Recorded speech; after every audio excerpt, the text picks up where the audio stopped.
Today I've led a team of government officers from different departments and agencies on a field project inspection and verification exercise within Nakuru County. We have got officers here from the State Department of Trade and Investments. We have got officers from the Kenya Ports Authority, from the Special Economic Zones Authority, the Kenya Rural Roads Authority, the Ministry of ICT, the Kenya Railways, and of course the provincial administration as well. One of the integral projects that we have assessed today is the major road that links Gilgil in Nakuru County to the outer layers of Narok County. This is a road which is 25 kilometers, consolidated but in two integral components. The first component is Kiptanganywi Tankotano Road, and the other one is Munanda Kungasira Road, totaling 25 kilometers. It is being implemented by the national government through the Kenya Rural Roads Authority at a total cost of 12 billion shillings. The road is in the initial stages. It is actually at 17% completion level as we speak. We have interacted with the locals in that region as well in the course of the project inspection. We have taken note of some of the challenges pertaining to that project and what needs to be done to fast-track the completion of that project. And I can state without fear of contradiction that we are in good state, and that will be a major road that will connect the two counties in the not too distant future. We have also assessed the access roads to the Maimayu and the Suswa SGR stations. This is a 15-kilometer road being implemented by the Kenya Urban Roads Authority at a total cost of 1.2 billion shillings. It is at 80% completion level, and in another 2 months the road will be fully complete, and it will improve access between the SGR station and other amenities within the special economic zones.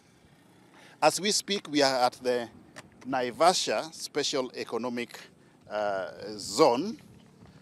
As you are aware, this is one of the major frontiers that the government is pursuing as a means of getting foreign direct investment in the country. There are attendant benefits pertaining to the special economic zones. One of them is tax rebates, that is fiscal intervention. We also have horizontal infrastructure and other amenities which will accrue to the investors, such as the road network. We have got the water and sewerage. We have got the ICT infrastructure and also the electricity infrastructure. And we also, above all, have land available for prospective investors at very, very affordable rates. As we speak, 14 investors have already been allocated land within the special economic zone. One of them has actually already set up.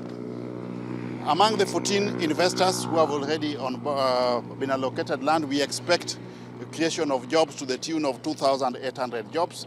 At full capacity utilization levels, we expect a total of 8,000 jobs to be created. And these jobs will largely accrue first primarily to the locals, and this will be a major source of employment to our youth.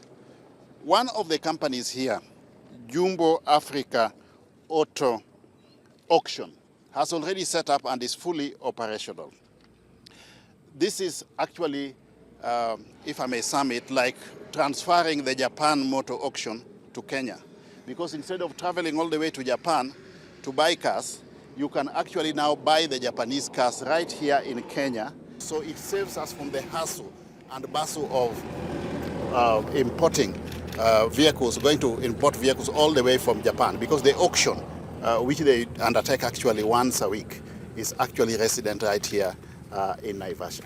Once this special economic zone is fully operational, it will be a major game changer for this region. As we speak, it is already providing an interface between the SGR and the inland container depot, which means goods can actually be transported here courtesy of the SGR, and then it is from here shipped to other destinations by rail or otherwise.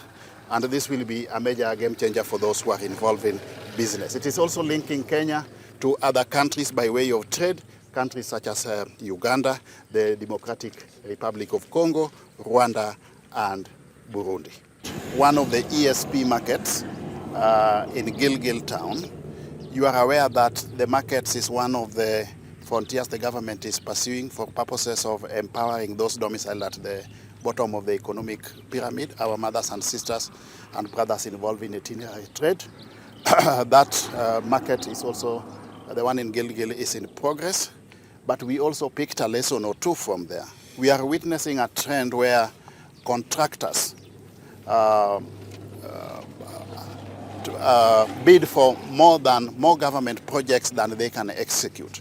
We want also to take this opportunity to caution contractors that we are not going to allow a situation where the government has met its full part of the bargain by making the payments based on attainment of milestones as required, and yet the contractor still cannot meet their obligations in terms of delivery within the stipulated timelines.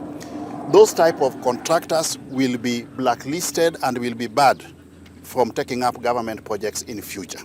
Because as a government, we are responsible and accountable to the public. Once we have done our bit as a government by onboarding a contractor and making sure that we make the financial payments as required based on attainment of the necessary milestones, we are not going to allow a situation where certain contractors still cannot perform because they have spread themselves too thin by taking more jobs than they can absorb. And as government, we are going to come up with a policy framework, perhaps of restricting the number of projects within a given jurisdiction that a contractor can bid for at the same time, so that we don't have these inordinate delays occasioned by lack of capacity on the side of contractors.